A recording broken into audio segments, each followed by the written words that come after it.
Good evening. This is Duane Lowry for the DPP Grain Desk on Sunday, December 1st. It's about 8:10 p.m. The grain markets have already opened. We're a little bit firmer in beans.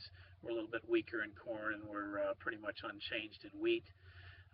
The outlook for this week, I think early week strength here will probably find it difficult to build much energy. Most of the strength here in the last few days has been in the soy complex. That market's made upside technical objectives for this move. We got short-term resistance that should be developing on relatively minor strength here to start the week. Fundamentally, we've got generally favorable or acceptable conditions in South America, and we've got good, solid export demand for U.S. products. That's been known and that's been expected. I don't think there's a big surprise there.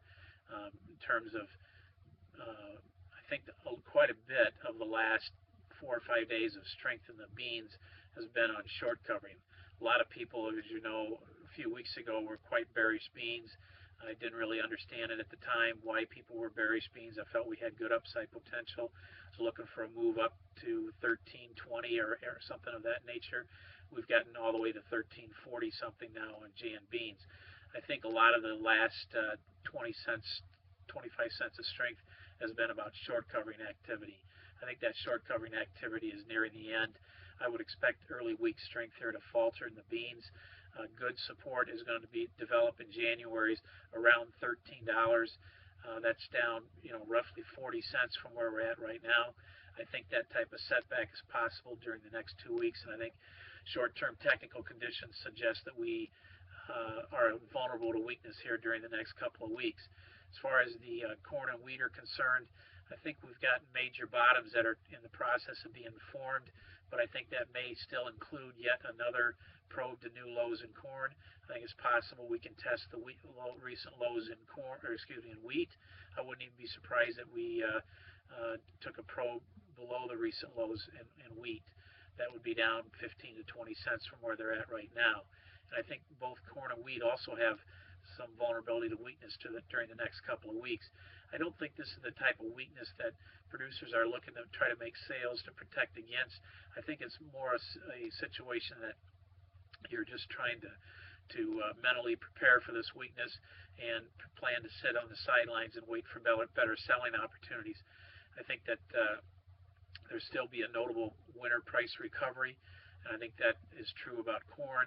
I'm a little bit concerned about what to think about the bean market. I think it's possible that we're getting up to levels where we may have,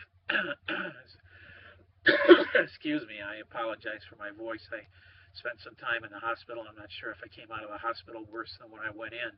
But I think in the case of the soybean market, I'm a little bit concerned that we're getting up to price levels that do warrant producer sales. I think a guy should be making some sales. I don't think a guy should be storing everything in the beans.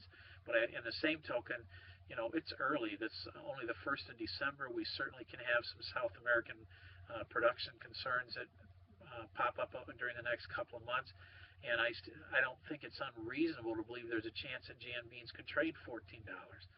So that's, 50, 60 cents higher than where they're at right now. So I do understand the merit from a producer wanting to hold on, but I think there also has to be respect given to the fact that the world's not going to have a shortage of beans, even if we get a reduction in production in South America from current ideas. And in the end analysis, is very possible that we could see some lower values between now and the summer. So I do understand the merit of making sales, and I do also understand desires to hang on for something in case there is a South American problem. But at the present time, I think you're looking at probable weakness in beans, a test of $13 for a longer-term support in GN, a pullback during the next 2 weeks of 30 or 40 cents. As far as corn is concerned, I think you're looking at probably a new low, probably the next 2 weeks some vulnerability. I think the same with wheat, some vulnerability during the next couple weeks. But I don't think that you want to be trying to make sales here. You just got to be accepting the fact that the market is still going to act sloppy and may act weak here for a couple of weeks. But I don't think you're looking at, continuing this downtrend in corn at this time. I think there's going to be a very pronounced and notable winter rally, and I think that's what a guy is trying to look for. So, in summary here, if you're a producer and you're sitting on stored grains, stored soybeans, I think it's okay to be making some sales in soybeans here. And I think that's true about the cash, not necessarily just to hedge them. I think the basis levels are good. I think in the case of corn, I think it's all right to be sellers of cash, maybe some basis contracts. If you've had hedged grain, I think it's okay to cover those hedges and move the physical grain and take your profits on your hedges, that type of thing. But if you're just sitting on corn, you don't have it sold, you don't have it hedged, I don't think now is the time to be making sales. I think it's all right to be planning and putting in cash offers above the market, but I think a guy's just got to be patient here and accept the fact that markets may stay a little sloppy and soft here for a couple weeks, but I think there are better rallies ahead. For the DPP Grain Desk, this has been Duane Lowry. Thank you.